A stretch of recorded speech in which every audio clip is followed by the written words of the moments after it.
আমাদের এই গল্পের ৬তম পর্ব আপলোড হবে আজকে। কিন্তু এইভাবে হাত তুলে থামিয়ে দিল তাকবীর। কিছু ভেসে আসা শব্দগুলোকে মস্তিষ্ক শব্দের খণ্ডিত অংশকে পুরো শব্দের অংশকে পরিণত করার চেষ্টা করলো। এলিজাবেথের কানেও আবছা আসলো কিছু শব্দ। তাকবীরের তীক্ষ্ণ মস্তিষ্ক খুব সহজেই ধরে ফেলে এটা কি সেই শব্দ। হঠাৎ বোমা সতর্ক সংকেত বার্তার সাইরেন বেজে উঠল। এলিজাবেথ কিছু বুঝে ওঠার আগেই তাকবীর এলিজাবেথের হাত টেনে ধরে দরজার দিকে ছড়িয়ে দরজার অভিমুখে যাওয়ার আগেই ঠাস। টিক টিক টিক টাইমারে অন্তিম সময় যখন ঘনিয়ে আসে ঠিক তখনই বিকট শব্দে বিস্ফোরিত হয় বের এয়ার হোটেলের বেসমেন্ট। কেঁপে উঠল 40 তলা বিশাল আকৃতির দালান। মিলি সেকেন্ডের মধ্যে ধ্বংসস্তূপে পরিণত হয় পরিত্যক্ত বেসমেন্ট। বিস্ফোরক কেন্দ্রিক স্থান ছাড়া আশেপাশে তেমন কোনো ক্ষতি হয়নি ছোট বোম বিধায়। অগ্নিকাণ্ড বিস্তৃত লাভ করার আগেই অটোমেটেড ফায়ার সেফটির স্প্রিংকলার সিস্টেম থেকে পানি পড়তে শুরু করে। ঠিক ধীরে ধীরে নিয়ন্ত্রণে আসতে থাকে পরিস্থিতি। হোটেল স্টাফরা দ্রুত পরিস্থিতি অনুকূলে আনার চেষ্টায় লেগে পড়ে। পুরো হোটেল অ্যানাউন্সমেন্ট করে দেওয়া হয় আতঙ্কিত না হবার জন্য। বিস্ফোরণের সময় তাকবীর হিতাহিত জ্ঞান হারিয়ে এলিজাবেথকে বৃক্ষপটে চেপে ধরে। এলিজাবেথও তাকবীরের বুকের অংশে শার্ট খামচে ধরে ছিল তখন। ভেবেছিল আজই হয়তো তাদের জীবনের অন্তিম দিন। যখন পরিস্থিতি স্বাভাবিক এবং নিজেদেরও অক্ষত অনুভব হলো তখন দুজনেই হতচেতন হয়ে ফিরে। হাতের বাঁধন আলগা করে তাকবীর। এলিজাবেথও চকিতে সরে আসে তাকবীরের বুক থেকে। কিছুটা লজ্জিত হলেও শরীর ছেড়ে দেয় মেঝেতে। আটকে রাখা নিঃশ্বাস একদমই ছেড়ে হাঁপাতে থাকে। তাকবীর এদিক সেদিক তাকিয়ে কিছু খুঁজল। পরপরই শব্দ অনুসরণ করে বাইরে গিয়ে দেখতে পেল দরজার বাইরে একটা ছোট্ট ডিভাইস রাখা। এটা থেকেই এতক্ষণ টিকটিক শব্দ আসছিল। অমায়িক হাসি লেপ্টে থাকা চোয়ালে উদীয়মান হয় ক্রোধ। পা দিয়ে পিষে দেয় ডিভাইসটি। শক্ত চোয়ালে ভিতরে প্রবেশ করতে ক্ষুদ্রতার বাড়িধারা তলিয়ে যায় বহমান মন্থর শিথিলতায়। এলিজাবেথের ঝর্ণার প্রবাহের মতো মাধুর্য ও কোমলতায় মোড়ানো মুখশ্রী দেখিয়ে, যার ঝর্ণার প্রবাহের মতো শীতল ও মুগ্ধকর এবং স্বস্তি এনে দেয় উতাল পাতাল তরঙ্গে বসিয়ে যাওয়া মন অশান্ত সাগরের খড়খড়ের ওপার। ভোরের সূর্যের প্রথম কোমল আলোর মতোই মায়াবী মুখ এক ধরনের নতুন আশা এবং আনন্দের প্রতীক নিয়ে এলিজাবেথের আগমন তাকবীরের শুকিয়ে খা খা হয়ে যাওয়া বুকে ঠোঁটে ফুটে ওঠে আবারও সেই অমায়িক হাসি। ওটা কি ছিল? বোম ব্লাস্ট হয়েছে। নেমে যাওয়া আতঙ্ক আবারও তীর তীর করে উদ্দিত হয় এলিজাবেথের অবয়বে। গলা কাঁপতে থাকে বলল, কোথায়? তাকবীরের অভিব্যক্তি অত্যন্ত স্বাভাবিক এবং গুরু গম্ভীর অবিলম্বে আওড়ায়। এটা ছোট বোম ছিল, মাইক্রো চার্জ বলা হয় এটাকে। এই ধরনের বোমগুলি খুব ছোট আকৃতির এবং বিশেষভাবে তৈরি করা হয় যাতে একটি নির্দিষ্ট লক্ষ্যবস্তুতে প্রভাব ফেলে। তাছাড়া আশেপাশে তেমন কোনো ক্ষতি না হয়। চিন্তা করো না, আমরা সেফ। এলিজাবেথ যেন এখনও ঘোরের মধ্যে পড়ে আছে, তাই মনের মধ্যে আর কোনো প্রশ্ন জাগল না। মস্তিষ্ক এখনও সেই বিকট শব্দ থেকে বের হতে পারেনি। তাকবীর রুমের অভিমুখে পা বাড়ালে পেছন থেকে তেড়ে আসে এলিজাবেথের অদ্ভুত প্রশ্নবান, আমরা কি এখনো বেঁচে আছি? পা থামে তাকবীরের। বুক ফেটে হাসি আসে, তবে হাসল না। বুঝতে পারল এলিজাবেথ এখনও আতঙ্কের মাঝেই রয়ে গিয়েছে। সামনে এগিয়ে যেতে যেতে সবিনয়ে প্রত্যুত্তর করল, জান্নাত বা জাহান্নাম, কোথাও এই বের এয়ার হোটেল নেই এলোকেশি। ঘর থেকে বের হও। বের হবার পন্থা হিসেবে নিজের হাতে নিজেই চিমটি কাটল এলিজাবেথ। চোখ মুখ বিকৃত করে উঠে দাঁড়ায়, ছুটে যায় রুমে। দেখতে পায় তাকবীর তার জামা কাপড় লাগেজে রাখছে। এলিজাবেথ ছুটে গিয়ে বাধা দিল, আরে আরে কি করছেন? হাত থামে না তাকবীরের। কাজে অটল থেকে বলল, আমরা এখনই এই হোটেল থেকে চলে যাব। ফ্রেশ হয়ে আসো, আমি সব গুছিয়ে নিচ্ছি। এই জায়গা আর এক মুহূর্তের জন্য সেফ নয় আমাদের জন্য। গো ফার্স্ট। এলিজাবেথ আর কথা বাড়ায় না। তাকবীরের কথা মতো ফ্রেশ হতে চলে যায়। তাকবীরের ললাটের মধ্যভাগ দুভাগে বিভক্ত হয় সূক্ষ্ম চিন্তার ভাঁজে। হোটেল বের এয়ারের অপোজিট বিল্ডিং এর উপর কাচের জানালার সামনে দাঁড়িয়ে আছে এক ধ্বংসাসী মানব, যেখান থেকে শহরের মনোরম দৃশ্য দেখা যাচ্ছে। ব্যস্ত শহরের মানুষগুলো কিভাবে ছুটে চলেছে ধুলো উড়িয়ে চলে যাওয়া নামি নামি গাড়িগুলো। তবে পৈশাচিক আত্মা মানবের শূন্য দৃষ্টি শুধু হোটেলের বের এয়ার থেকে এইমাত্র বেরিয়ে যাওয়া এক রোলস রয়েসের গাড়ির দিকে। গাড়িটি হোটেল ত্রিসীমানা পেরিয়ে যেতেই অট্টহাসিতে ওঠে মানবটি। কাচের গ্লাস গলিয়ে ভেতরে দ্রুতি ছড়িয়ে দিচ্ছে আলোক রশ্মি। সেই সূর্যের তির্যক রশ্মিগুলো এসে আশ্রে পড়ছে রিচার্ডের শরীরে। রিচার্ড যেন আলো বিস্তরণে বাধা দিচ্ছে তাদের, তবুও তারা বাধাহীন। শৈলের পাশ এসে ঢেলে ঠুলে প্রবেশ করছে ভেতরে, যার ফলস্বরূপ পেছন থেকে রিচার্ডকে সূর্য দেবতার মতো লাগছে। পেছনে ন্যাসো, লুকাস আর আলাদিন দাঁড়িয়ে আছে মলিন মুখে। তিনজনেই ঘুমে ঢুলছে। রিচার্ডের মতো তারাও সারা রাত জাগ্রত ছিল। কালো জ্যাকেট ও প্যান্টে রিচার্ডকে বরাবরের মতোই গম্ভীর এবং রহস্যময় করে তুলেছে। তবে এই লুকে পেছন থেকে মনে হচ্ছে কোনো বড় কোম্পানির সিও দাঁড়িয়ে আছে, প্রজেক্টের দুশ্চিন্তায় মত্ত হয়ে আছে। তবে তেমনটা মোটেও না। ঠোঁটের আগায় জড়ো হাসিগুলো জাল বুনছে ষড়যন্ত্রের।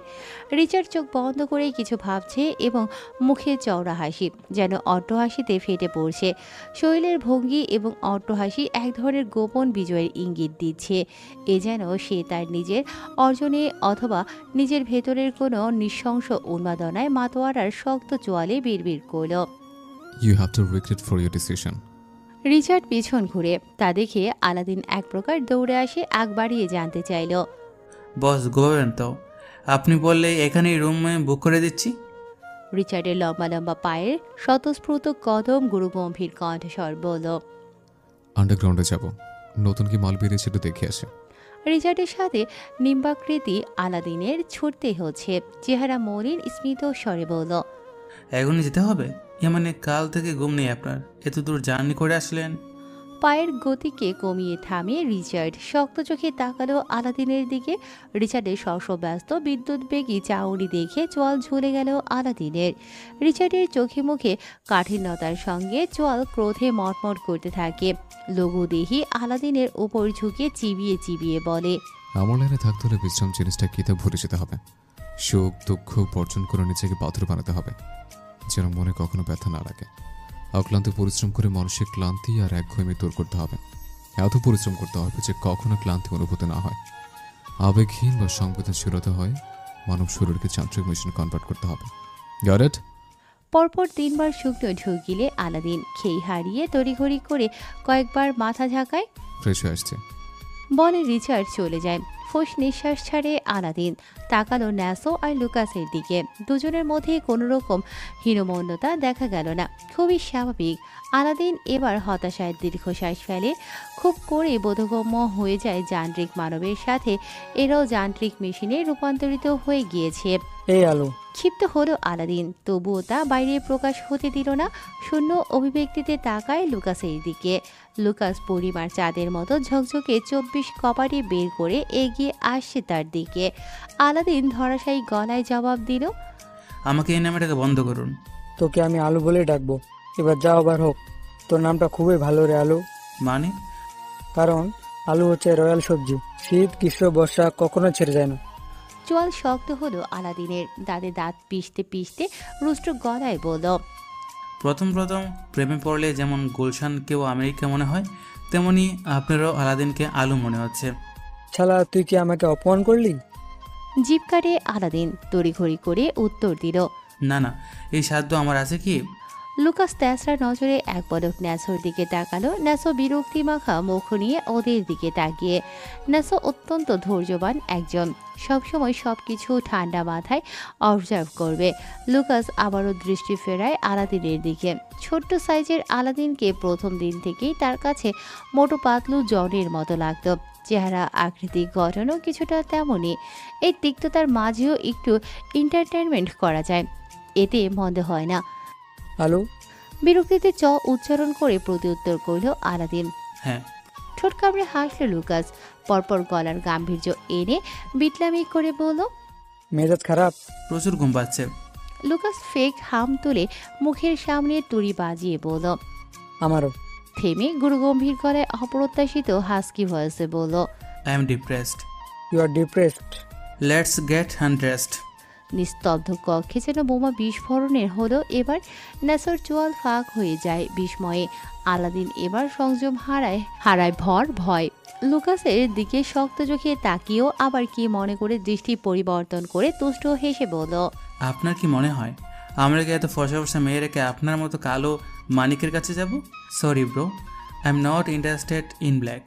লুকাসের চোখ বড় বড় হয়ে যায়। রং নিয়ে টিটকারি সে একদমই সহ্য করতে পারে না। তেড়ে গেল আলাদিনের কাছে। 4.5 ফুটের আলাদিনকে শক্ত দানবীয় এক হাত দিয়ে শার্টের কলার চেপে ধরে উপরে তুলে ফেলে। আলাদিনের শরীর শূন্যে, চোখে মুখে স্পষ্ট আতঙ্ক, গলায় দাগ বসে যাচ্ছে। লুকাস আগুন বর্জন করল কথায়, চোখে জ্বলছে ক্রোধের অগ্নি। আমাকে কালো বলছিস শালা? জানিস আমাদের তামিলনাড়ুতে এটা ঐতিহাসিক রং, যুগ যুগ ধরে বিস্তার হচ্ছে সবার মাঝে। আলাদিনের চোখ প্রায় উল্টে যাবে এমন ভাব। পরিস্থিতি হাতের বাইরে চলে যাচ্ছে দেখে এবার ন্যাসো এগিয়ে এলো। লুকাসের হাত থেকে আলাদিনকে ছাড়ায় নিঃশ্বাস নিতে না পারার জন্য সমস্ত শরীর অসাড় হয়ে আসে, হাঁপাতে থাকে। লুকাসের তবুও ক্রোধ কমে না। জানিস আমার এই গায়ের রং নিয়ে কত মেয়ে আমাকে প্রপোজ করেছে? ওটা জাতীয় পুরস্কার পাওয়ার পর লোকা। থতমত খেয়ে যায় লুকাস, থমথমে দৃষ্টি নিক্ষেপ করে ন্যাসোর দিকে, বলল, নেশো তুমিও?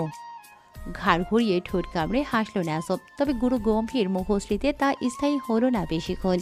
অতঃপর দুজনের দিকে তাকিয়ে গমগমে গলায় বলল, নিজেদের মধ্যে এভাবে ঝগড়া করার কোনো মানেই হয় না।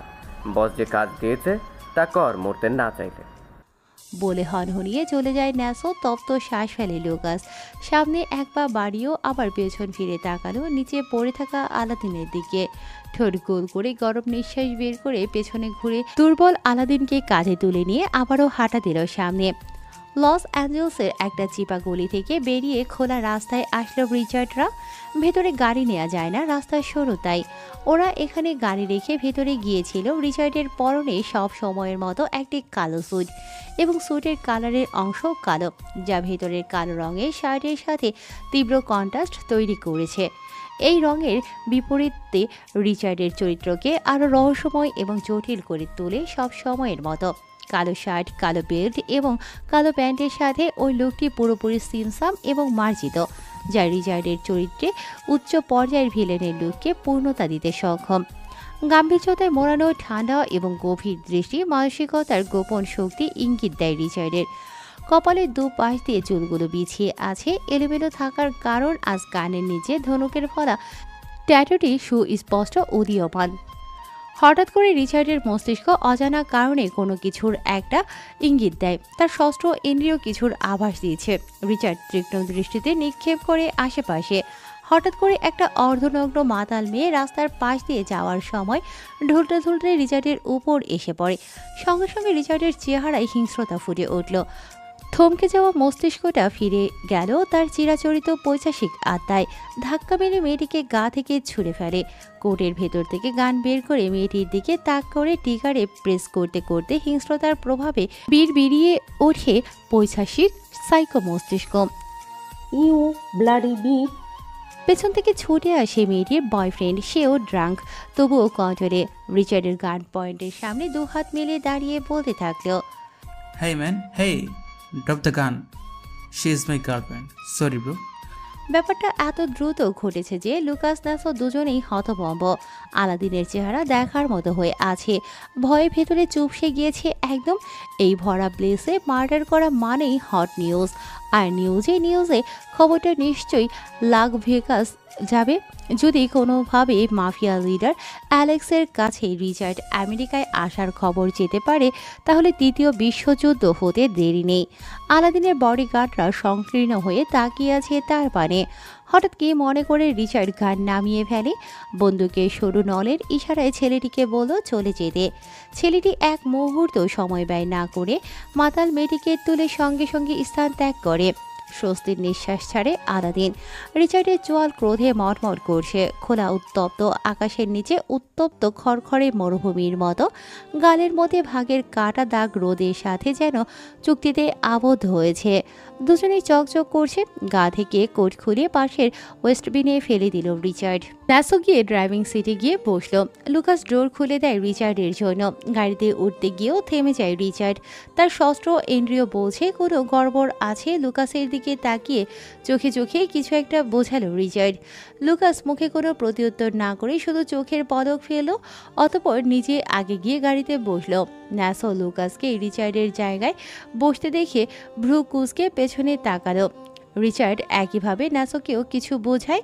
পরপর সুযোগ বুঝে নিজে গাড়ি থেকে দূরে সরে গিয়ে দাঁড়ালো রিচার্ড। আলাদিন কিছুই বুঝতে পারছে না ওদের কর্মকাণ্ড। দূর থেকে দাঁড়িয়ে শুধু বোকার মতো তামাশা দেখছে। রিচার্ড দূরে সরে যেতেই অপর পাশে ডোর দিয়ে ন্যাসো লুকাস লাফ দিয়ে বেরিয়ে গেল। ওরা দূরে গিয়ে ছিটকে পড়তেই গমগমে ব্যস্ত রাস্তা প্রকম্পিত হলো।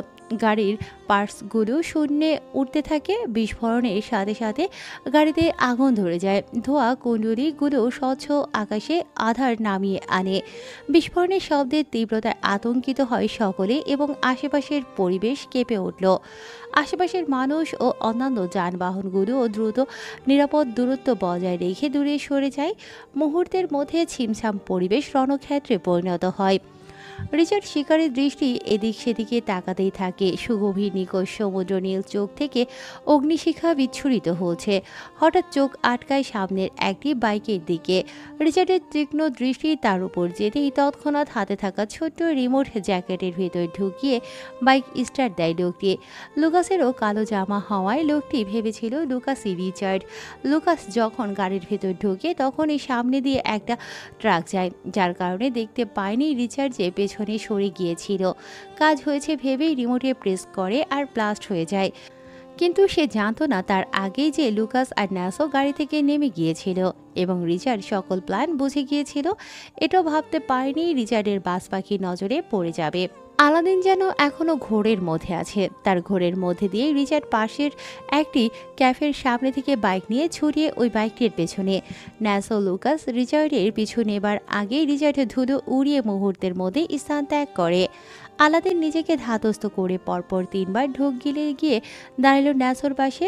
চুপসারো গলায় বলল, উনি তো রাফলি বাইকও চালাতে পারে। ন্যাসো আলাদিনের কথায় ঠোঁট বাঁকিয়ে হাসল।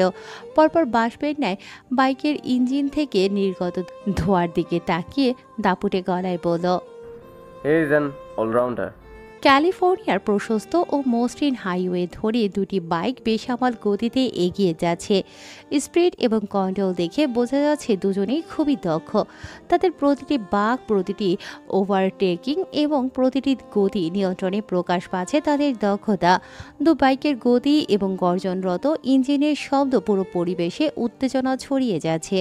রিচার্ডের বাইকে তখন স্পিড মিটারের কাঁটা দেখা যায় 200 ছাড়িয়ে। ক্ষুধার্ত প্রাণের মতো ছুটছে অপর বাইকটির পেছনে। সামনের বাইকারটার যখন বাইকের রিয়ার ভিউ মিরর দিয়ে পেছনে ধেয়ে আসা রিচার্ডকে দেখলো, বুক শুকিয়ে গেল তার।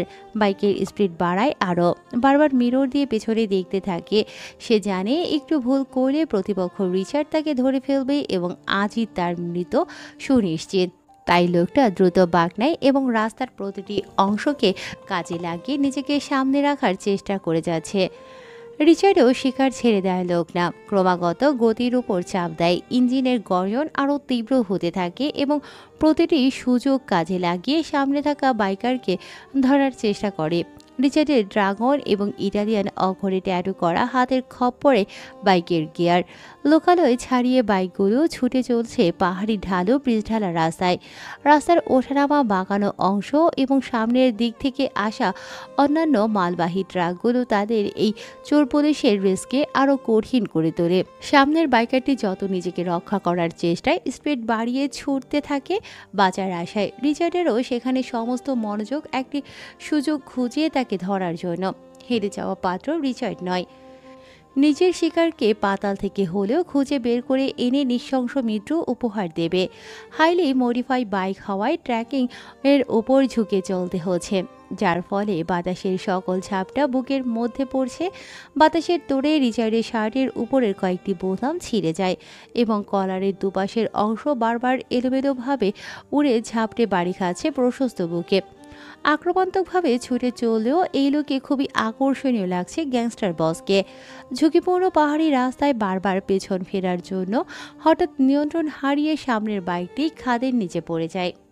খাদের কিনারায় গিয়ে জোরে ব্রেক কষে রিচার্ড। স্পিড হাই থাকায় হঠাৎ ব্রেক কষায় বাইকের পেছনের চাকা উপরে উঠে যায়। রিচার্ড খুবই দক্ষতার সাথে তা সামলে নেয়। মাথা থেকে হেলমেট খুলে মাথা ঝাঁকিয়ে এলোমেলো চুলগুলো কপাল থেকে সরিয়ে নিল। একটু সামনে এগিয়ে গিয়ে খাদের দিকে তাকালে দেখতে পায় লোকটি এখনও নিচে পড়েনি। একটু ছোট্ট পাথরের নিথর দেহ ঝুলে আছে। পাথরের সরু অংশ পেট ছিঁড়ে ভেতরে ঢুকে গল গল করে রক্তপাত হচ্ছে। মাথায় হেলমেট থাকার কারণে অবয়ব অস্পষ্ট এখনও। রিচার্ড লোকটার নিথর দেহর দিকে তাকিয়ে ঠোঁট এলিয়ে হেসে চলে আসলো। মাথায় হেলমেট দিয়ে বাইক স্টার্ট দেয় আবারও। সে চাইলে লোকটাকে বাঁচিয়ে জানতে পারত এর পেছনের মাস্টার মাইন্ডকে, কিন্তু তার একমাত্র উদ্দেশ্যই ছিল তার দিকে হাত বাড়ানোর হাতটা ভেঙে মুচড়ে দেয়া, বুঝে দেওয়ার নিজের স্থান যে কার দিকে হাত বাড়িয়েছিল। তবে রিচার্ডের আচরণে একটা জিনিস এখনও অস্পষ্ট, এত মাইল ছুটে এসেও আসল মাস্টার মাইন্ডকে এটা না জেনে এত সহজ মৃত্যু দিল কিভাবে? তাহলে কি সে জানে আসল মাস্টার মাইন্ডকে? ভোরের আলো আকাশে ধীরে ধীরে ছড়িয়ে পড়ছে। সূর্যের সোনালি রোশনি পাহাড়ের চূড়ায় এবং সমুদ্রের উপর পড়ে এক স্বর্গীয় পরিবেশ তৈরি করছে ক্রমশই। আকাশে হালকা গোলাপি, কমলা এবং নীল রঙের মিশ্রণ আকাশকে আরও মনোরম করে তোলে। বাতাসে হালকা ঠান্ডা ভাব থাকলেও সূর্যের নরম উষ্ণতার মিষ্টি বাতাস এসে আছড়ে পড়ছে এলিজাবেথের শরীরে। বেঘরে ঘুমোচ্ছে সে। কাল হোটেল চেঞ্জ করে নতুন হোটেলে উঠেছে তারা। নতুন জায়গায় অ্যাডজাস্ট করতে পারছে না এলিজাবেথ। রাতে ঘুমিয়েছে সেই শেষ রাতে। সূর্যি মামার মিষ্টি রোদগুলো পর্দার ফাঁক গড়িয়ে ভেতরে এসে সোনালি দ্রুতি ছড়াচ্ছে ভেতরে। পিটপিট করে চোখ মেলে এলিজাবেথ।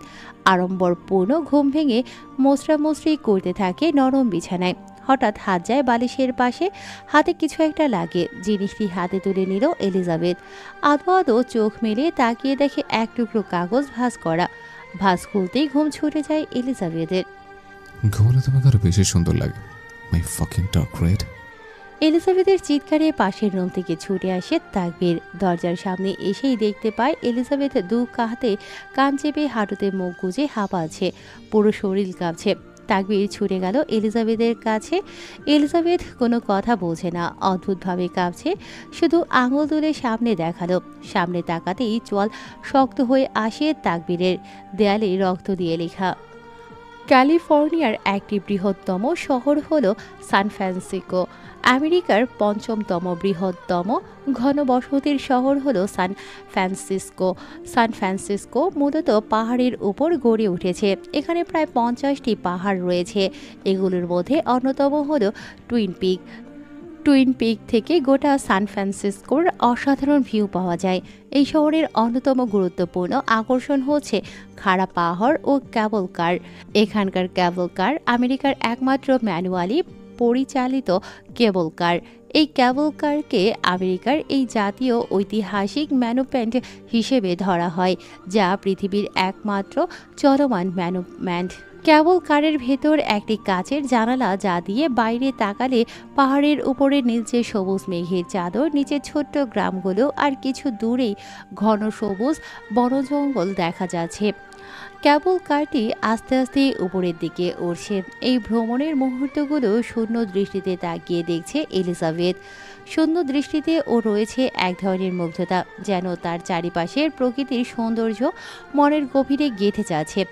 দীর্ঘ 8 বছরের বন্দি জীবন পেরিয়ে এসে এখনও নিজেকে এত মুগ্ধমনা হিসেবে ধাতস্থ করতে পারছে না এলিজাবেথ।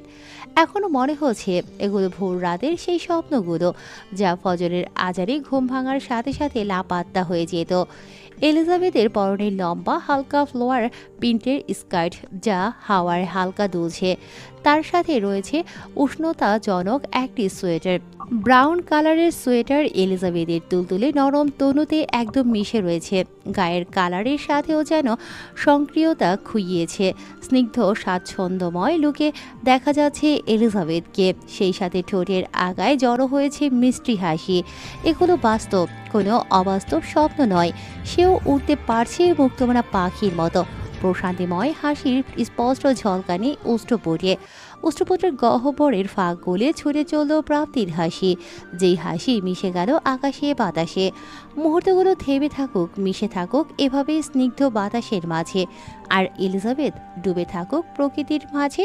সেখানে ঠাঁই না হোক কোনো বিশ্বাসঘাতকতার, কোনো বিষাদের রাজার। এলিজাবেথের লাল চুলগুলো পাতার মতো বাতাসের ঝাপটা খেয়ে খেয়ে উঠছে। বারবার গিয়ে আশ্রয় পড়ছে পাশে একঘুয়ে দৃষ্টিতে হরণকারী তৃষ্ণার মানবের কৃষ্ণ গহ্বরে। এই এক দৃষ্টিতে যেন শুষে নেবে এলিজাবেথের সকল সৌন্দর্য। বন্দি করে ফেলবে তার হৃদয় হরিণীকে অন্দরমহলের রাজপ্রাসাদে। মাথায় মুকুট পরিয়ে স্থান দেবে রানীর সিংহাসনে। রানীর সেবায় নিজেকে নিয়োজিত করবে প্রজা হিসেবে। চোখের পলক যেন আজ পড়বে না তাকবীরের। থেমে গিয়েছে, থাকুক না থেমে। এভাবেই এত মনোরমভাবে এলিজাবেথকে জানালার পাশের সিট দিয়েছে তাকবীর। নিজে বসেছে এলিজাবেথের পাশে, পর্যাপ্ত দূরত্ব বজায় রেখে। সকালের ওই কাণ্ড অবলোকন হওয়ার পর এলিজাবেথের প্যানিক অ্যাটাক ওঠে। ভয়, ভীতি, সংকীর্ণতা ভেতরে আষ্টেপৃষ্টে জড়িয়ে আছে। তাকবীর আর এক মুহূর্ত এলিজাবেথকে ওই জায়গায় রাখেনি। সাথে সাথে শহর পরিবর্তন করে এবার আর কোনো বড় ওয়েস্টার্ন হোটেলে ওঠে না, বরঞ্চ গ্রাম সাইডের খুব ছোট্ট একটু হোটেল দুটি রুম নেয়। সান ফ্রান্সিসকোর একেবারে ক্যানরের কাছাকাছি ছোট্ট একটি শহর ব্রিসবেন। চিন্তাভাবনা বাকি কয়েকদিন এখানেই থাকা। তাকবীর আগে থেকেই এলিজাবেথের প্রয়োজনীয় সকল জিনিস নিজের হাতে বেছে বেছে কিনে সংগ্রহ করে রেখেছিল। তবে আজ এখানে এসে তারা সর্বপ্রথমবারের মতো একসাথে শপিং করেছে। এত কিছুর মাঝেও এলিজাবেথের মনের করে বিষণ্ণতার রেশ থেকেই যায়। তা এলিজাবেথ শত জোরপূর্বক হেসে আড়াল করতে চাইলেও বুঝে যায় তাকবীর। তরুণ তাকবীর কনসার্ন হয় আরও এলিজাবেথের প্রতি। এলিজাবেথকে খুশি করার জন্য আজ তাকবীর ও এলিজাবেথের সোয়েটারের সাথে ম্যাচ করে সোয়েটার শার্ট পরেছে। এই সকল ক্ষুদ্র ক্ষুদ্র প্রচেষ্টার পেছনে অভিপ্রায় একটাই, প্রতি ক্ষেত্রে এলিজাবেথকে স্পেশাল ফিল করানো। তাকবীরের মডার্ন স্টাইলের সোয়েটার শার্টের সাথে ট্রাউজার এবং আরামদায়ক হাইকিং বুট। খোঁচা খোঁচা কোকড়া চুলগুলো কপালে বিছিয়ে আছে বাতাসে বেগ হারিয়ে। তাকবীরের ত্বক হালকা, যাকে সোনালি বা উষ্ণ শ্যামলা বলে, যা ওর সমগ্র উপস্থিতিকে এক অদ্ভুত মোহনীয় আভা দেয়। এই কৃষ্ণ গহ্বরের চোখজোড়া অসম্ভব মায়ায় মোড়ানো। দুজনকে একসাথে খুবই মানিয়েছে আজ। তাকবীর আজ এলিজাবেথকে ওর জামা পছন্দ করতে সাহায্য করেছে। এখনও পর্যন্ত কোনো কিছুতেই এলিজাবেথের তরফ থেকে কোনো প্রকার নিষ্পৃহ পায়নি তাকবীর। তাই সম্পূর্ণটাই নিজের মতো করে গুছিয়ে নিচ্ছে নিজ দায়িত্বে। যথাসম্ভব চেষ্টা করছে এলিজাবেথকে স্বাভাবিক জীবনে ফিরিয়ে এনে অন্ধকারে মোড়ানো কিছু নিন্দনীয় অতীত মুছে দিতে। তাকবীর আজ তাদের পোশাক এমনভাবে বাছাই করছে যা পাহাড়ি ভ্রমণের সাথে মানানসই এবং আধুনিক এবং ফ্যাশনেবল, এবং সে তার কাজে যথেষ্ট সফল হয়। এলিজাবেথকে অসম্ভব সুন্দর লাগছে, পাশাপাশি খুশিও করতে পেরেছে, এতেই তার প্রাপ্তি। হঠাৎ পেছন ঘুরে তাকায় এলিজাবেথ। চোখাচোখি হলো দুজনের। তাকবীরের দৃঢ় দৃষ্টিতে চোখ রাখতে পারে না এলিজাবেথ, দৃষ্টি নামিয়ে নেয়। এই চোখের গভীরতা অনেক, তাকালেই মনে হয় সেখানে লুকোনো হাজারো গল্প। কথা না বলা কথা জমে আছে চোখ জোড়ায়, যা খুব করে প্রকাশ হতে চাচ্ছে। ফিসলে হাসে তাকবীর, হাসলো এলিজাবেথও। আবারও মাথা তুলে এলিজাবেথ, মিলে গেল দৃষ্টি এবারেও। একে অপরকে উষ্ণ হাসি উপহার দিল। আপনার ঠোঁট দুটো সরু, কিন্তু এমনভাবে বাঁকা যেন মনে হয় শুধু মৃদু হাসতে পারেন, আর সেই হাসিতেই লুকিয়ে থাকে অপার কোমলতা। তখনও মন্ত্রমুগ্ধের মতো তাকিয়েছিল তাকবীর। এলিজাবেথের কথায় চোখের পলক ফেলে, ভ্রুজোড়া কিঞ্চিত কুঁচকিয়ে বলল, তাই? উৎসুকভাবে উপর নিচ মাথা নাড়ালো এলিজাবেথ।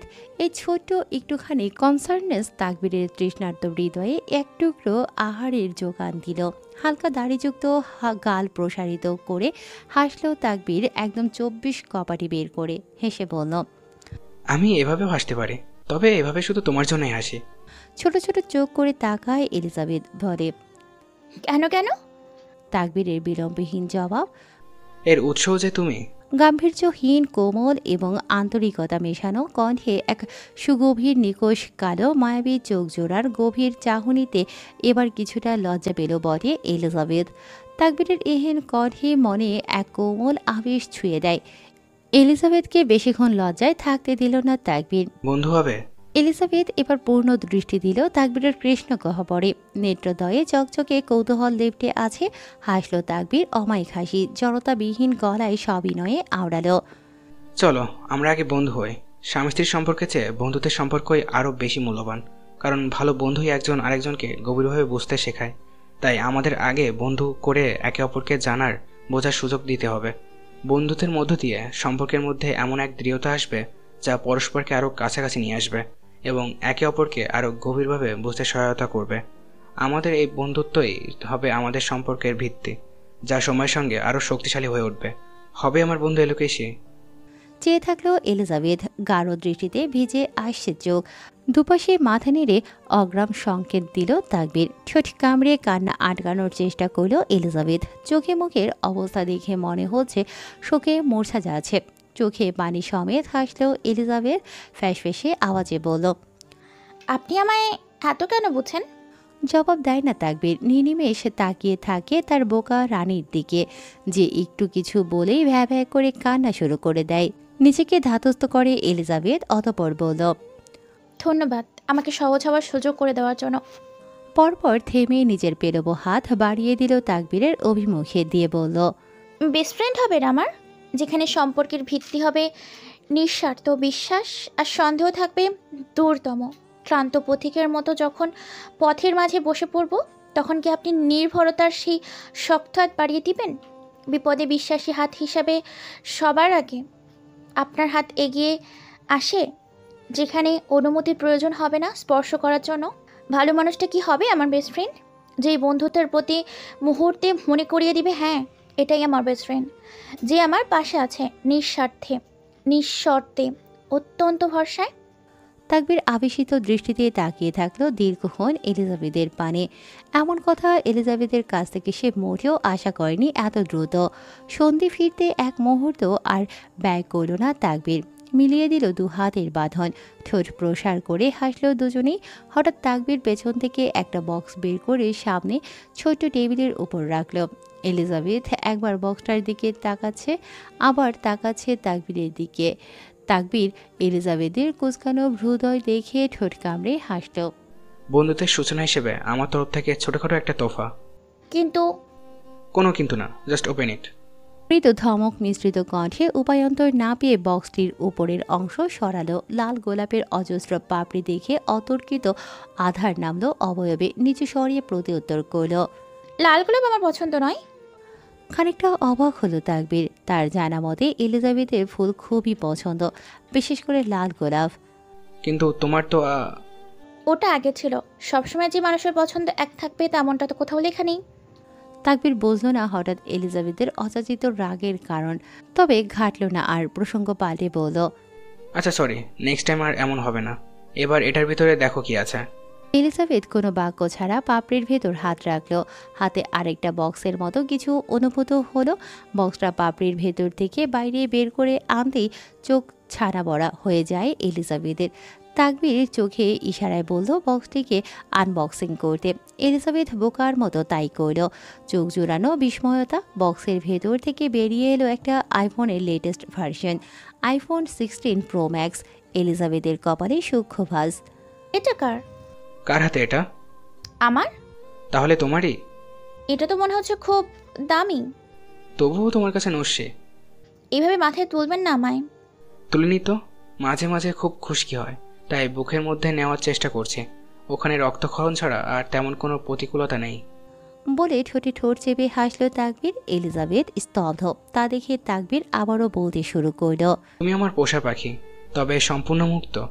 আকাশ জুড়ে ইচ্ছে মতো ডানা মেলে উড়ে বেড়াবে অতিথি পাখির মতো। তবুও দিন শেষে ফিরে আসবে আমারই নীড়ে, ভালোবাসার আঙিনায়। এলিজাবেথের ভেজা দৃষ্টি, ভেজা গলা। এই আমি অভাগীর কপালেও এমন ছিল? এই ভালোবাসাগুলো আমি কখনো পাইনি। এভাবে আর কখনো বলবে না এলোকেশী যে তোমাকে কেউ ভালোবাসে না। কারণ এই দেখো, তোমার নাম হাতে ট্যাটু করা আছে।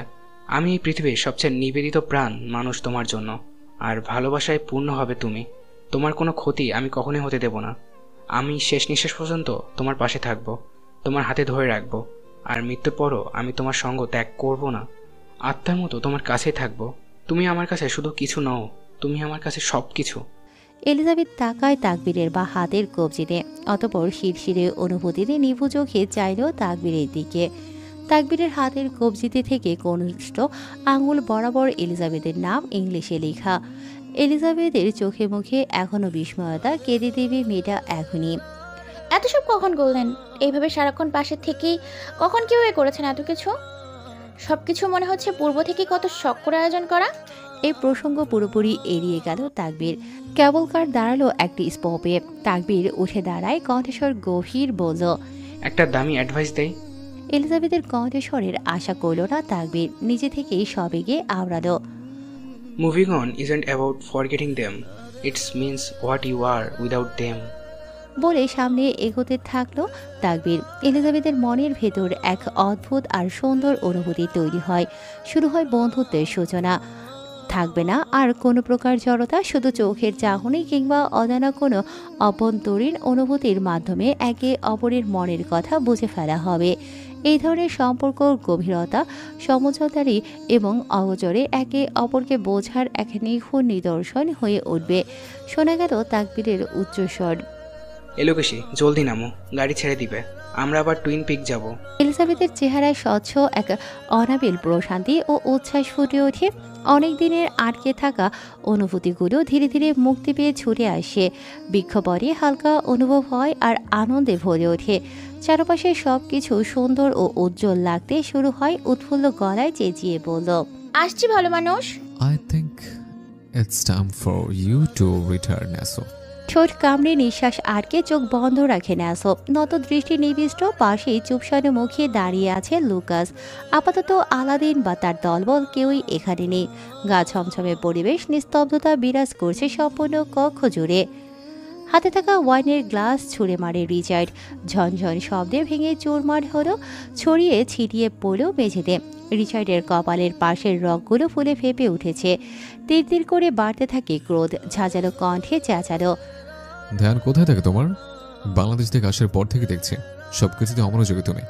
ট্রেনিং কি সব ভুলে গেছো? কালার কয়েক সেকেন্ড দেরি হলে কি হতো? Have you got any idea? থেমে বজ্র দৃষ্টি নিক্ষেপ করে লুকাসের ওপর। রিচার্ডের রক্ত লাল চোখ দেখে বুক শুকিয়ে এলো লুকাসের।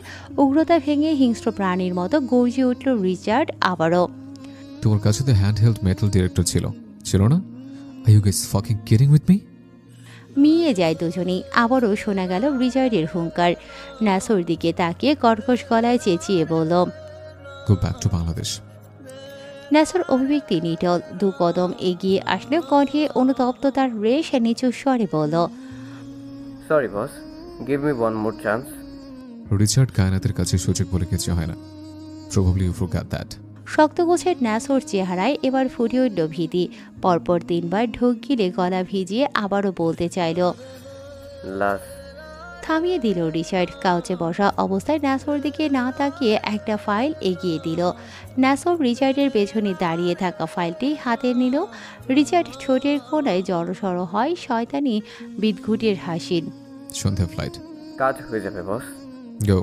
তৎক্ষণিক বেরিয়ে যায় নাসো। লুকাস নাসোর দিকে তাকিয়ে চোখ টিপে কাজের জন্য বেস্ট অফ লাক জানালো।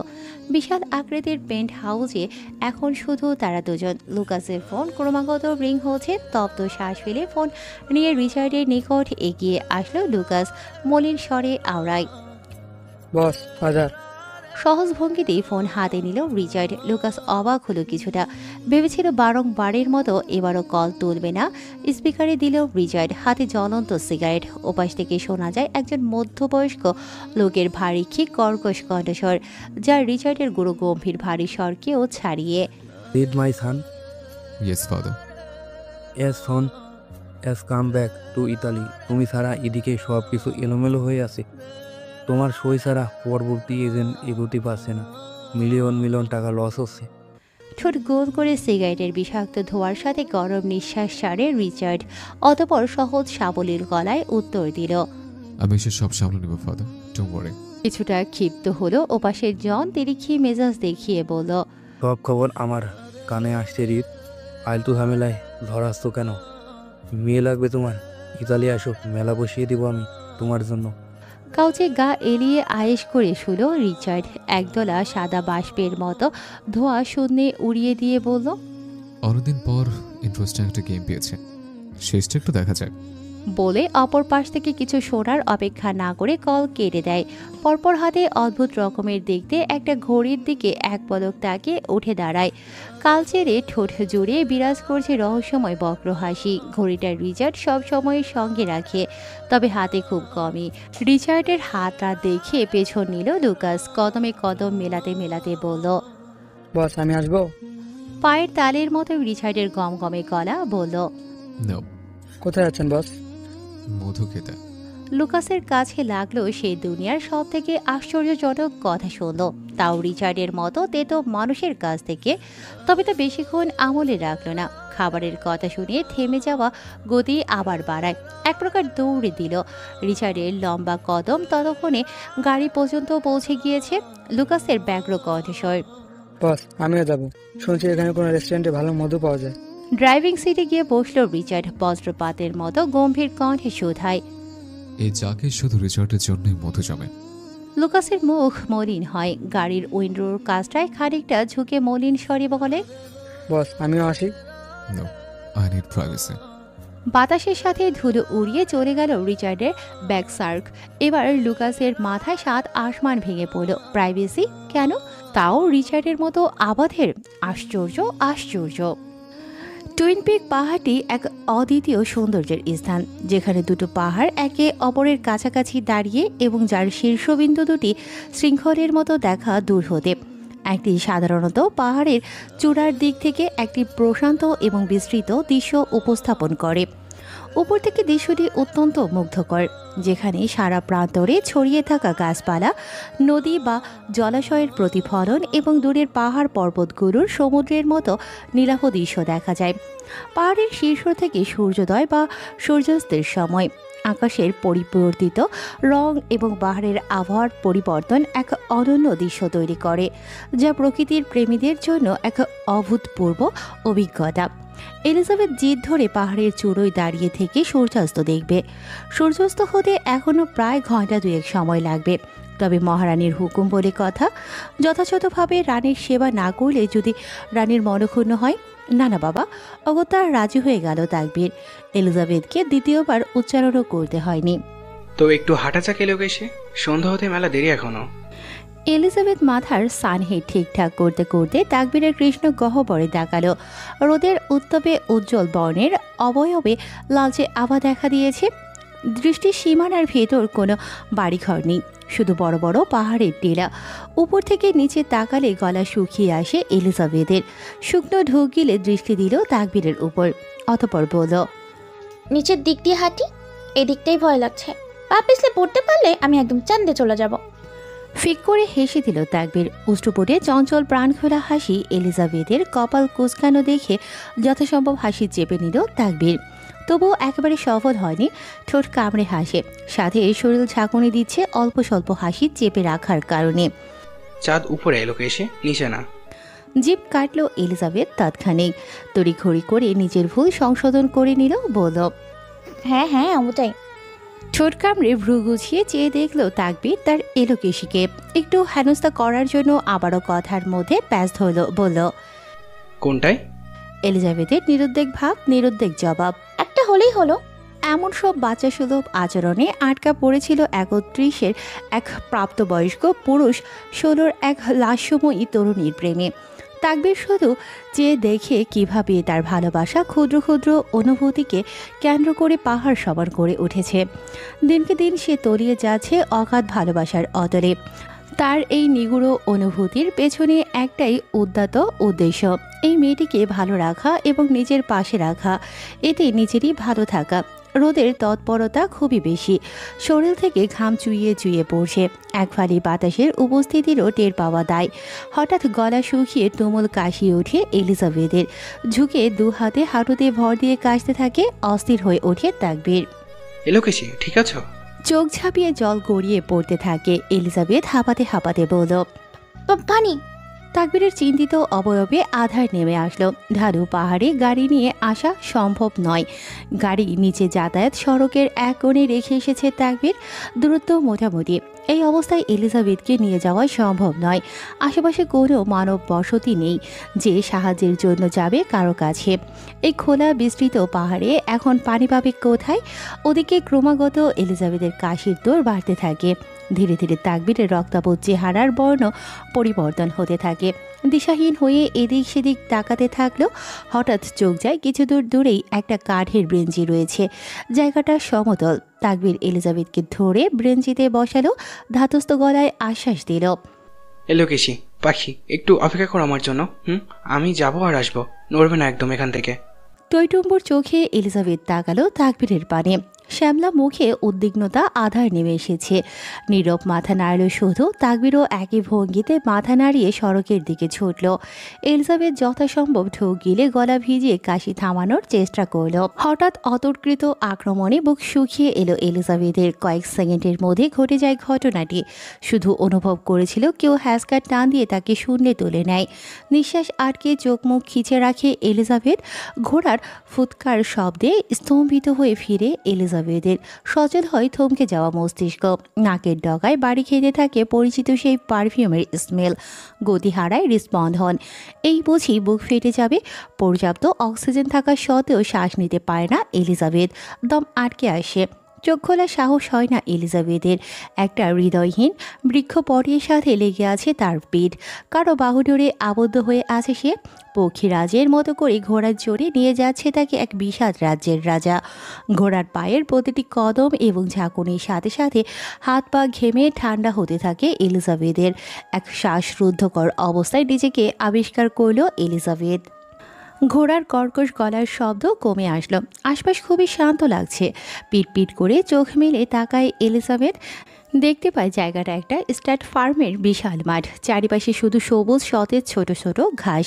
কাঠ দিয়ে তৈরি বেড়া দিয়ে নির্দিষ্ট সমপরিমাণ বিস্তৃত জায়গা ঘেরাও করা। মাঠের এক প্রান্তে কিছু আরবীয় প্রজাতির ঘোড়া শো জাম্পিং প্রশিক্ষণ নিচ্ছে। অপর এক প্রান্তে কিছু ঘোড়া ঘাস খাচ্ছে। চারিপাশে এক নজর চোখ বুলিয়ে দৃষ্টি গেল ঘোড়ার লাগাম টেনে ধরার শক্ত হাত দুটোতে। ট্যাটু খচিত হাত অবলোকন হতেই পুনরায় গা শিউরে উঠল এলিজাবেথের। রিচার্ড ঘোড়া নিয়ন্ত্রণের লাগাম ছেড়ে দিল। ঝুঁকল এলিজাবেথের উপর। পুরুষালী রুক্ষ থুতনি রাখল এলিজাবেথের কাঁধে। কেঁপে উঠল এলিজাবেথের সমস্ত শরীর। হার্টবিট অস্বাভাবিকভাবে ওঠানামা করতে থাকে। শোনা গেল সেই পুরুষালী গুরু গম্ভীর ভারীক্ষী কণ্ঠস্বর। মাই রেড। বরফের মতো জমে গিয়েছে এলিজাবেথ। টুই শব্দ অবধি করছে না।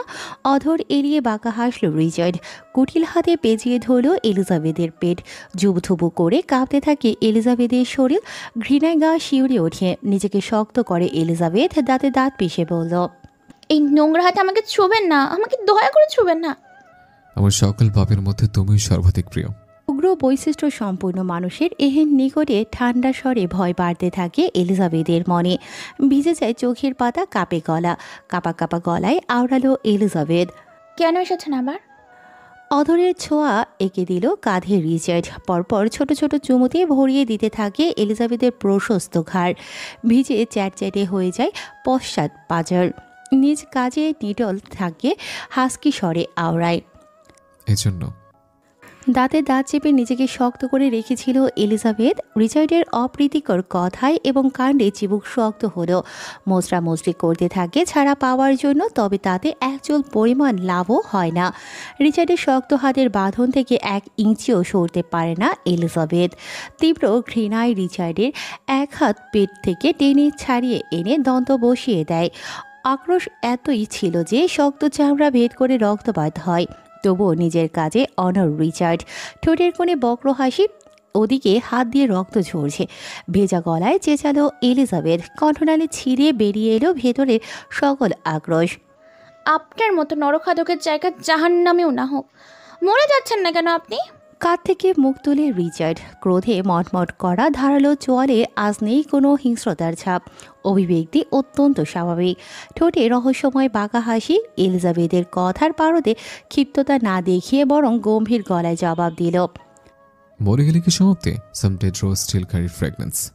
I am one of them. তাচ্ছিল্যের স্বরে হাসল এলিজাবেথ। দাঁত এলিয়ে রুষ্ট গলায় শোধালো, some broken heart still carry love. এবার কণ্ঠস্বর পাল্টায়। মস্তিষ্কটা ফিরে গেল তার চিরাচরিত পৈশাসিক আত্মায়। মুষ্টিমেয় করে নিল এলিজাবেথের চুল। হিংস্র প্রাণীর মতো গর্জে উঠল, ব্রোকেন তো তারা হয় যারা ছিনিয়ে নিতে জানে না। রিচার্ড কায়নাত খুব ভালো করে জানে কিভাবে নিজের জিনিস ছিনিয়ে নিতে হয়। ব্যথায় কুকড়িয়ে ওঠে এলিজাবেথ। চুলের গোড়ায় অতিক্রম টান পড়ার কারণে তৎক্ষণাৎ মাথায় যন্ত্রণা শুরু হয়। সহসাই শুয়ে নিল কষ্ট। শক্ত গলায় বলল, আমি অন্য কারোর, কখনোই আমাকে আপনি চিনিয়ে নিতে পারবেন না। শুধু আমাকে কষ্ট দিতেই পারবেন। আরও শক্ত করে টেনে ধরল রিচার্ড এলিজাবেথের চুলের মুঠি। অপর হাত দিয়ে পেছন থেকে ঝুঁকে শক্ত করে চিবুক চেপে ধরে ক্ষুধার্ত সিংহের মতো গর্জে উঠে বলল, I'm not that boy who fights with you.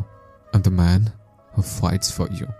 কেউ তুলোর মতো নরম হওয়াটা পায়ের তলায় পিষে চলে যাবে, আবার কেউ 1000 বছর ধরে অক্লান্ত চেষ্টা করে এক মুহূর্তের জন্যও তার ছোঁয়া পাওয়ার আশায়। আপনার ফেলে রাখা জিনিসটাও কেউ সযত্নে বুকে তুলে নিয়েছে, কারণ প্রকৃতি কখনো শূন্যস্থান সহ্য করে না, সে চায় সব কিছু পূর্ণতা লাভ করুক।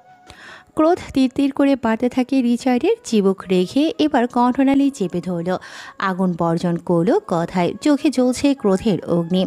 আপনি সম্ভবত ভুলে যেতে চাচ্ছেন কিভাবে হাঁটতে হয়।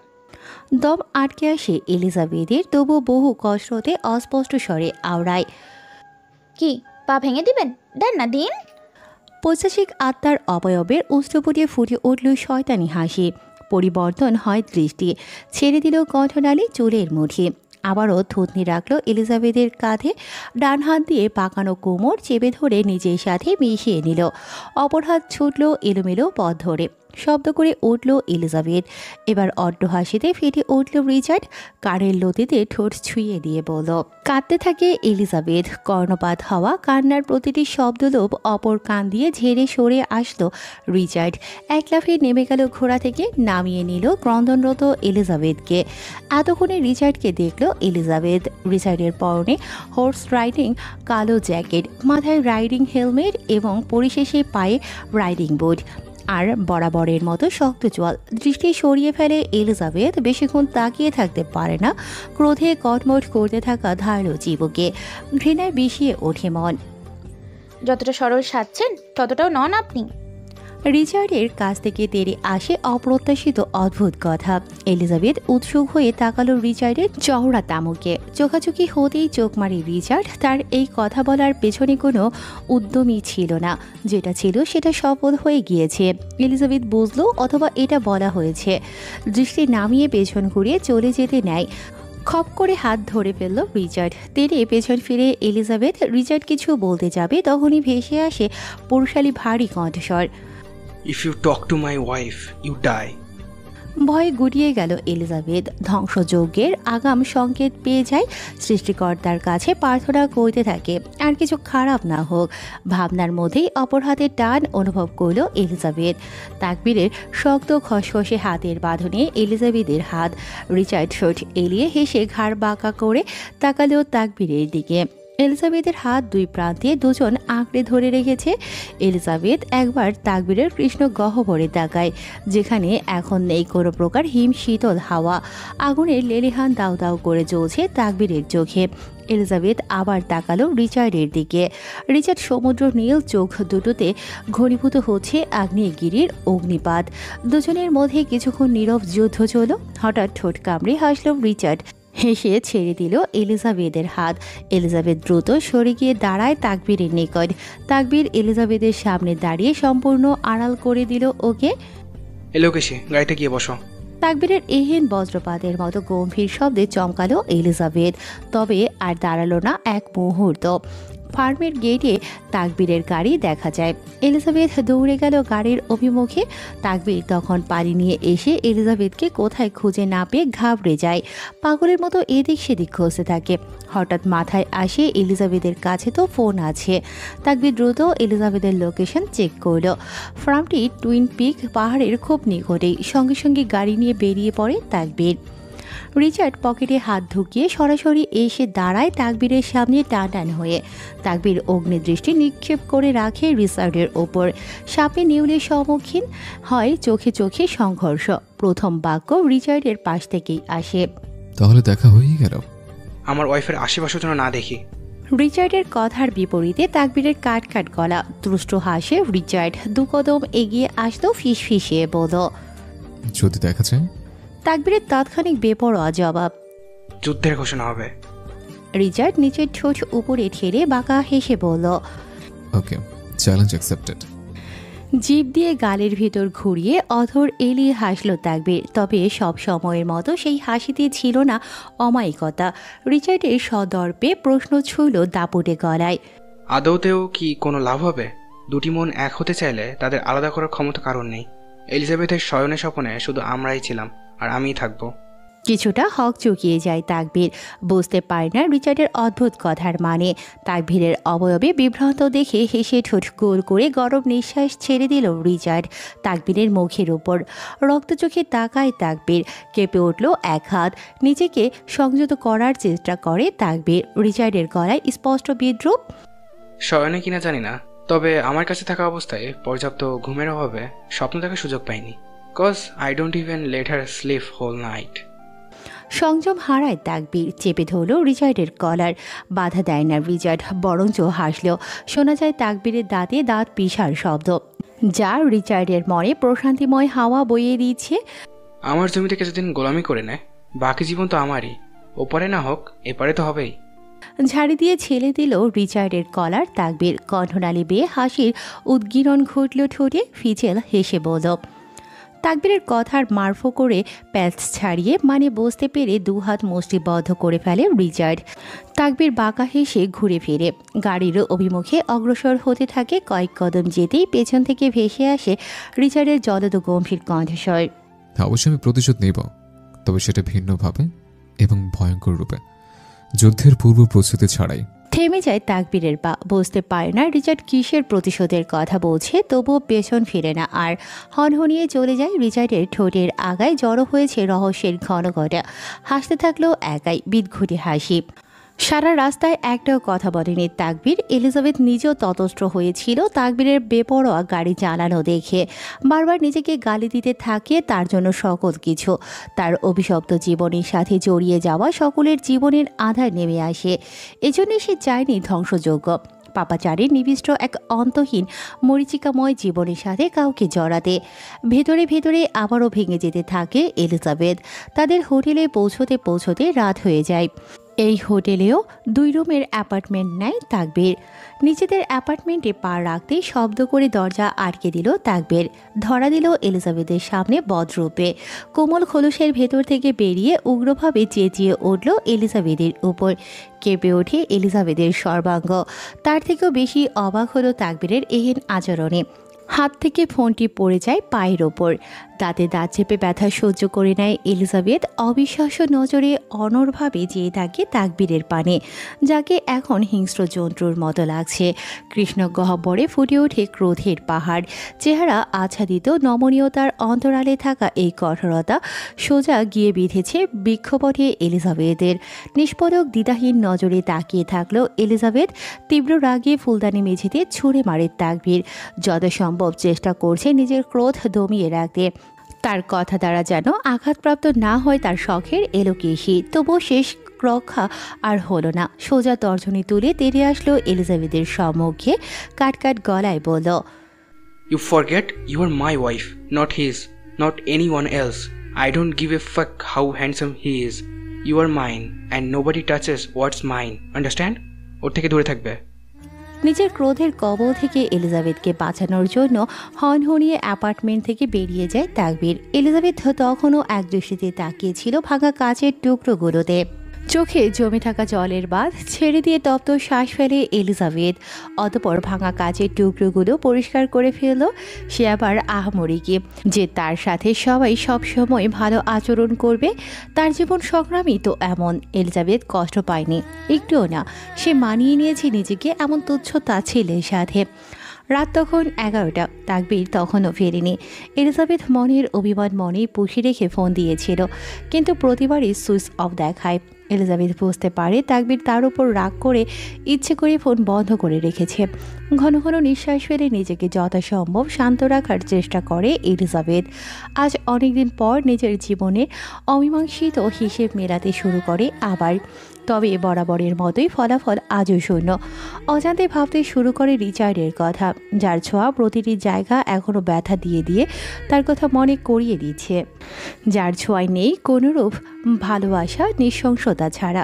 এলিজাবেথ ভাবতে থাকে তাকবীরের কথা, যে মানুষটা ভাবার মধ্যেই পায়ে ঠান্ডা কিছুর স্পর্শ পেলে কেঁপে ওঠে এলিজাবেথ। ধ্যান ভেঙে হতচেতন হয়ে ফিরে উঠে বসে এলিজাবেথ। বাইরে থেকে কাচের গ্লাস গলিয়ে আসা সোডিয়াম লাইটের আলোতে দেখা যায় তাকবীরকে। তাকবীরের বেডের পাশে হাঁটু গেড়ে বসে এলিজাবেথের পায়ে বরফ লাগিয়ে দিচ্ছে। তখন ফোন পড়ার কারণে কিছুটা ফুলে গিয়েছিল জায়গাটা। এলিজাবেথ এতটাই ধ্যানমগ্ন ছিল যে তাকবীরের উপস্থিতি টেরই পায়নি। এলিজাবেথ তড়িঘড়ি করে পা সরিয়ে নিয়ে বলল, আরে আরে কি করছেন, পায়ে হাত দিচ্ছেন কেন? তাকবীর আবারও এলিজাবেথের পা টেনে নিয়ে বরফ লাগাতে থাকে, খাদযুক্ত কণ্ঠে আওড়ায়, প্রয়োজন তাই। নির্নিমেষ তাকিয়ে থাকলো এলিজাবেথ, ভিজে আসে গলা। আর কি প্রয়োজন? ক্ষমা চাওয়া। তাকবীরের দ্বিধাহীন তৎক্ষণিক জবাব। মাথা তুলে তাকায়, চোখে একরাশ আত্মগ্লানি, শোকে মূর্ছা যাচ্ছে এমন বানিয়ে রেখেছে শ্যামবর্ণের মুখশ্রী। দুটো খাদযুক্ত দৃষ্টি মিলে গেল। তাকবীরের কণ্ঠে অনুশোচনার জলধারা, ভঙ্গিমা স্থির রেখে বলল, সরি এলোকেশি, আমাকে ক্ষমা করে দাও। বিশ্বাস করো, আমি তখন ওইভাবে কথা বলতে চাইনি তোমার সাথে। আমি কিছু মনে করিনি। এলিজাবেথের কণ্ঠে অস্পষ্ট অভিমান। বুঝতে পারে তাকবীর, মাথা নুইয়ে ফেলে তাকবীর। কিভাবে বুঝলেন ব্যথা করছিল? তাকবীর নত দৃষ্টি নিবিষ্ট রেখেই প্রতিউত্তর করে, আমি সবই বুঝি। বরফ রেখে একটা মলম দিয়ে ম্যাসাজ করে দিল তাকবীর। পরপর উঠে দাঁড়ায়। এলিজাবেথের চোখের চোখ রাখতে পারছে না আত্মগ্লানির জন্য। অন্যদিকে দৃষ্টি ঘুরিয়ে রেখে বলল, খাবার সার্ভ করে দিয়েছি, চলো। কথা বাড়াতে চাইল না এলিজাবেথ। খাট থেকে নামার জন্য পা নিচে রাখতে গেলে তার আগেই তাকবীর বেডের নিচ থেকে স্লিপার বের করে এলিজাবেথের পায়ের নিচে রাখে। অভিমানী মনে এক পশলা শীতল হাওয়া বয়ে গেল, তবুও অটল থাকলো এলিজাবেথ। যেগুলোই ভালোবাসার প্রকাশ পায় তা কখনোই করবেন না। কেন? হঠাৎ কেউ যত্ন করলে অস্বস্তি বোধ করি। অবহেলে যে অভ্যস্ত, তার জন্য ভালোবাসা বিব্রতকর। তাকবীরের বুকে অসহ্যকর যন্ত্রণা দিচ্ছে এলিজাবেথের এহেন আচরণ। আবারও হাঁটু গেড়ে বসলো এলিজাবেথের মুখোমুখি। কাতর দৃষ্টি নিক্ষেপ করল এলিজাবেথের পানে, বলল, শুনেছি অনুভূতিকে নিয়ন্ত্রণ করতে পারাই সবচেয়ে বড় ম্যাচিউরিটি। আফসোস 35 বছর বয়সও সেই ম্যাচিউরিটি আনতে পারিনি নিজের মধ্যে। আমাকে ক্ষমা করা যায় না? এলিজাবেথ এবার পূর্ণ দৃষ্টি নিক্ষেপ করে তাকবীরের উপর। চোখে সন্দেহ সংকুচিত হলো, ছোট ছোট চোখ করে তাকিয়ে বলল, 35 মানে? তাকবীর এলিজাবেথের বাচ্চাদের মতো এমন অবুঝ কথায় এবং ভাবভঙ্গিতে ঠোঁট কামড়ে হাসলো, বলল, তুমি কি আমাকে বুড়ো ভেবেছ? নাক কুঁচকায় এলিজাবেথ। তো আপনার বয়স তো কম করে হলেও 40 হবে। তাকবীরের চোখ বড় বড় হয়ে গেল এহেন গুজব মার্কা কথায়। মৃদু চেঁচিয়ে উঠল, কি আমাকে দেখে 40 মনে হয় তোমার? রাগ পড়ে যেতে থাকে এলিজাবেথের, কোমর বেঁধে ত্বকে নামে। তো আপনার রাজনীতির বয়সের সাথে হিসেব করলেও তো হিসেব হয়ে যায়। হ্যাঁ মানছি, দেখতে একদম মনে হয় না। তাকবীর এতক্ষণ বুঝতে পারে আসল রহস্য। ঠোঁট কামড়ে হেসে নাক টিপে দিল এলিজাবেথের। পরপর বলতে শুরু করলো, সব জায়গায় জালিয়াতি চললে রাজনীতিতে কেন চলবে না? যেখানে জালিয়াতির নট্যমঞ্চই রাজনীতি। তাকবীরের কথায় এলিজাবেথের ছোট ছোট চোখ আরও ছোট হলো। প্রশ্নবোধক চাহনি দিল। তাকবীরের হেসে মাথা নাড়িয়ে বলল, আমার বয়স বাড়িয়ে দেওয়া জাতীয় সনদে। একসাথে দুজনেই ফিক করে হেসে দেয়। এভাবেই কথা বলতে বলতে রাগ পড়ে যায় এলিজাবেথের। কক্ষ জুড়ে বিরাজ করে দুজনের প্রাণখোলা খিলখিলে হাসি। হঠাৎ কথার মাঝেই এলিজাবেথের হাসি থেমে যায় তাকবীরের কথায়। তুমি চাইলে ক্যান্সারের মতো মরণব্যাধি হয়েও এসো আমার জীবনে। ধীরে ধীরে আমাকে নিঃশেষ করে দাও, কিন্তু প্রার্থনা একটাই, যখন বিদায় নেবে আমায় একা রেখে যেও না, সঙ্গে নিয়ে যেও, যেন তোমার অনুপস্থিতি আর সহ্য করতে না হয়। তোমার পাশে থাকায় যদি মৃত্যু হয়, তবে সেই মৃত্যুকে আমি বরণ করে নেবো এলোকেশি। স্তব্ধ হয়ে যায় এলিজাবেথ কিছুক্ষণের জন্য। তাকবীর চলে যায় খাবার রুমে নিয়ে আসার জন্য। এলিজাবেথ বেগতিক দোটানায় সাক্ষী। মনে মনে বিড়বিড় করে, এত ভালোবাসবেন না ভালো মানুষ, ভেঙে চুরে যাবেন। আপনিও আমাকে ঠকালেন। তাকবীর সকাল সকালে এলিজাবেথের মুখ থেকে এমন কথা শুনবে মোটেও আশা করেনি। কপালে ভাঁজ সংকুচিত হলো, জিভ দিয়ে ঠোঁট ভিজিয়ে নেয়। ঘন ঢোক গিলে বিস্মিত নজরে চেয়ে পাল্টা প্রশ্ন করল, মানে সকাল সকালে কি বলছো এসব? এলিজাবেথের চোখ ভেজা, ঠোঁটের সাথে তাল মিলিয়ে কাঁপছে চোখের পাতা। ঠিক মনের সব থেকে নরম জায়গায় আঘাত লাগলে যেমনটা অনুভূত হয়, ঠিক তেমনভাবে পড়ছে অন্তঃকরণ। মুখে কোনো প্রতিউত্তর করল না। হাতে থাকা খামটি ছুঁড়ে মারে তাকবীরের মুখের ওপর। খামের ভেতর থেকে প্রিন্ট করা কয়েকটি ছবি বৃষ্টির মতো ছড়িয়ে ছিটিয়ে পড়ে মেঝেতে।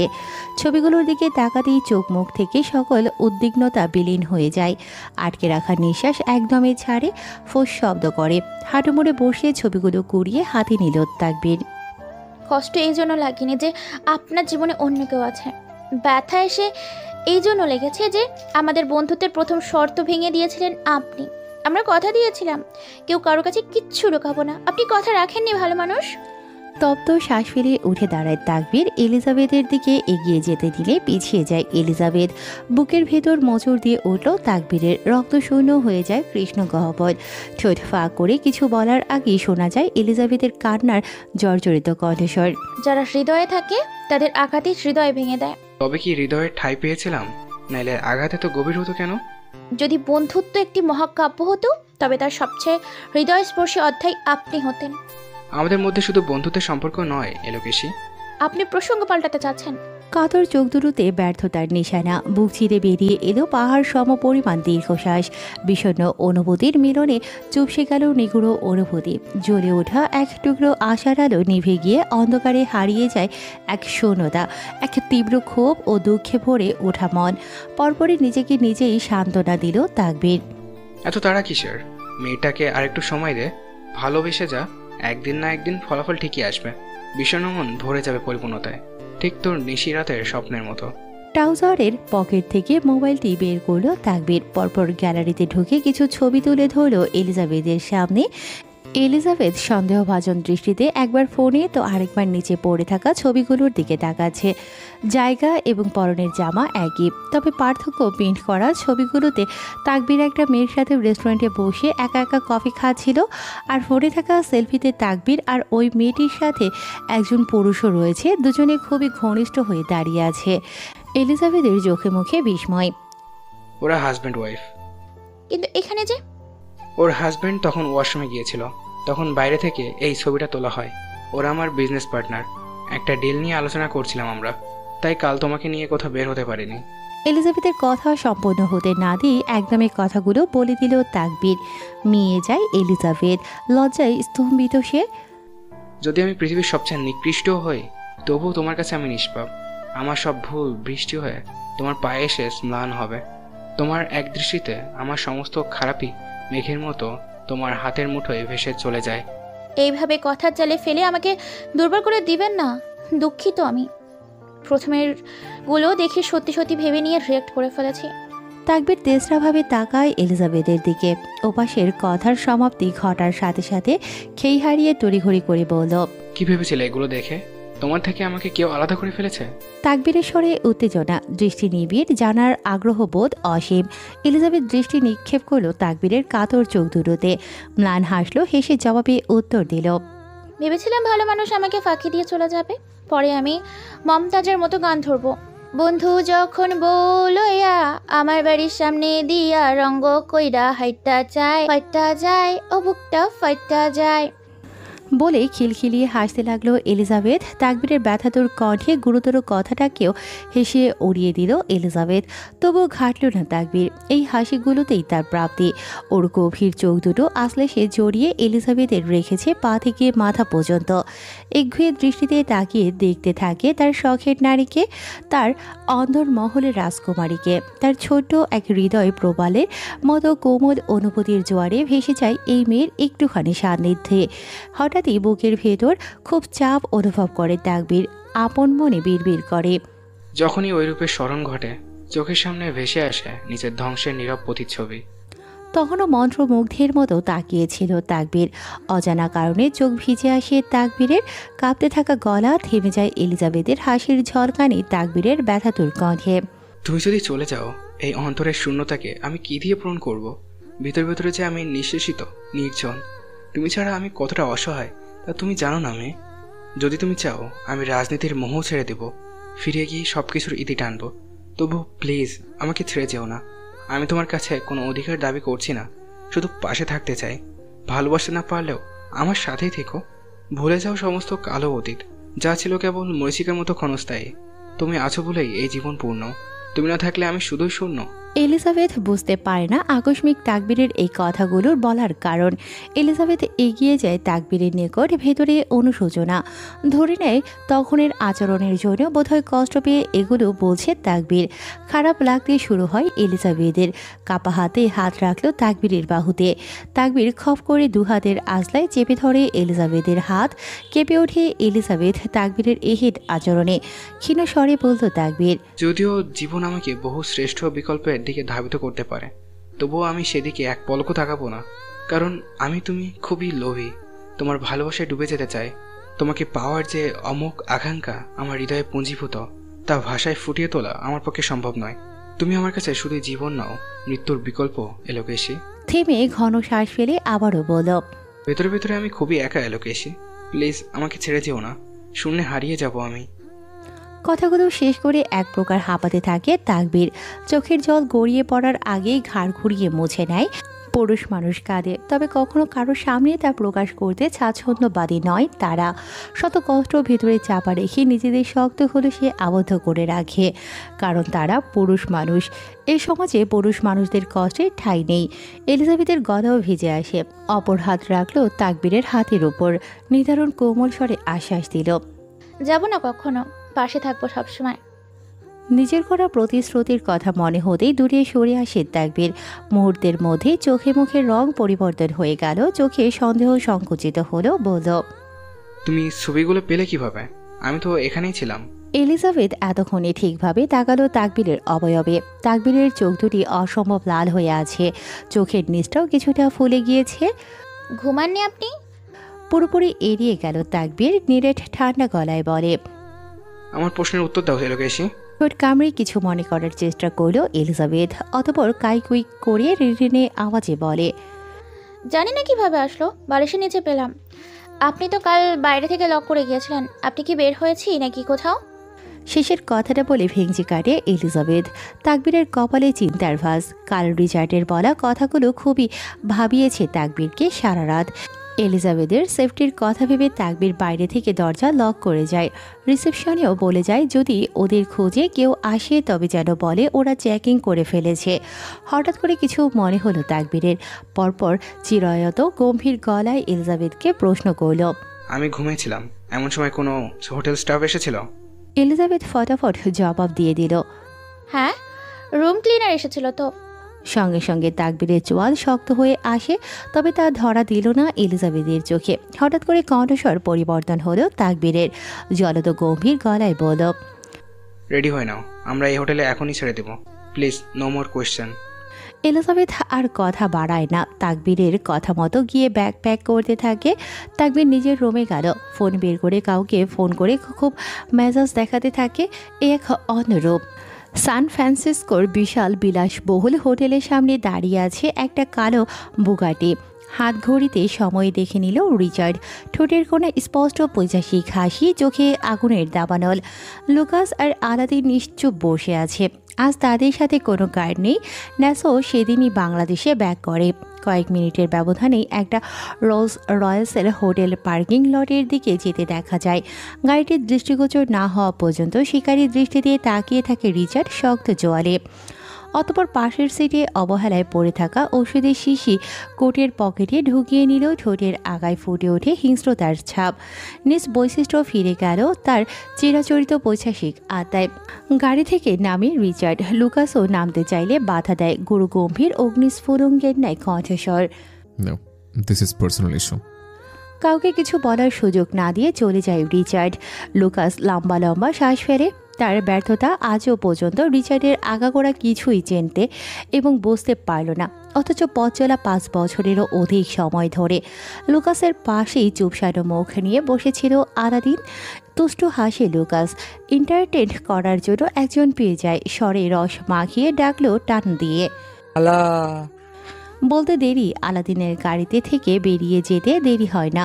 বোকা বনে যায় লুকাস। পরপর ফিক করে হেসে দেয়। হাসতে হাসতে ফোন বের করে কল করলো সুইটি নামে সেভ করা নাম্বারে।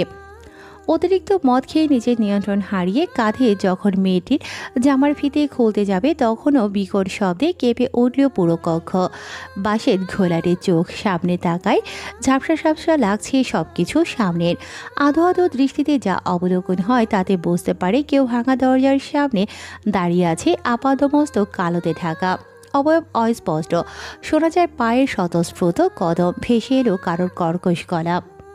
প্রস্টিটিউট? ভয়ে খাটের পাশে লুকিয়ে থাকা মেয়েটি কাঁপতে কাঁপতে মাথা নাড়ায়। ছ্যাত বলে নাক মুখ কুঁচকে ঘাড় ঘুরিয়ে ফেলে রিচার্ড।